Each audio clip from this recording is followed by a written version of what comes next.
И покрај двонеделниот раст на цените на нафтените деривати во земјава, со кој по последната одлука на регулаторна дизелот се продава по цена од 92 денари за литар, а бензините 95 и 98 по цени од 86,5 денари или 88,5 денари за литар, нема мерки на повидок.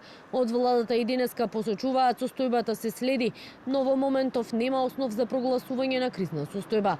Нема предлог за прогласување на кризна состојба. Владата активно ја следи состојбата и една од мерките кои ги размислува е намалување на ДДВ-то од 18 на 10%, се со цел заштита на животниот стандард на граѓаните, велат од владата.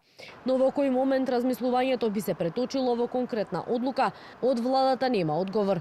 Дополнително во игра и намалување на акцизата за 1 денар, доколку цените на бензинот или дизелот надминат $800 за тон на светските берзи. Но од регулаторна, на прашање на Канал 5 велат дека немале авторски права за објавување на цените на нафтата по тон. Во нивното вчерашно образложение само стои дека бензините се покачиле за 136 денари по тон, а дизелот за 117 во однос на претходната недела, но без да е наведено колку е вкупната цена на горивата на берзите по кој е донесена последната одлука. И додека надлежните ги анализираат берзанските цени и случувањата, опозицијата бара итни мерки.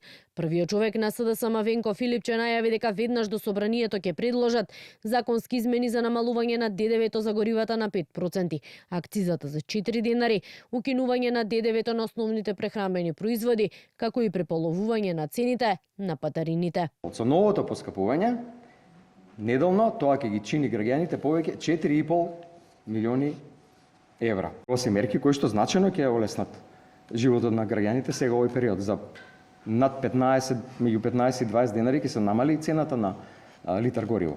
И тоа е сериозна заштеда. Ама не е само тоа, комплексен е системот, синџирот на кој што може да се случи на настани после поскапувањето на горивата. Ќе поскапи храната. Што ќе направат за храната? Еве, затоа сега предлагаме еден чекор однапред да се направат неколку работи. Луѓето патуваат, ајде да ги намалиме патарините. На половина од тоа што сега. Сега кои имаме најскапи патарини во Европа и најлоши патишта. Од ВМРО ДПМН одговорија дека Филипче нема кредибилитет да говори за економската состојба и повторија дека владата ги разгледува сите можности. Владата активно ја следи ситуацијата.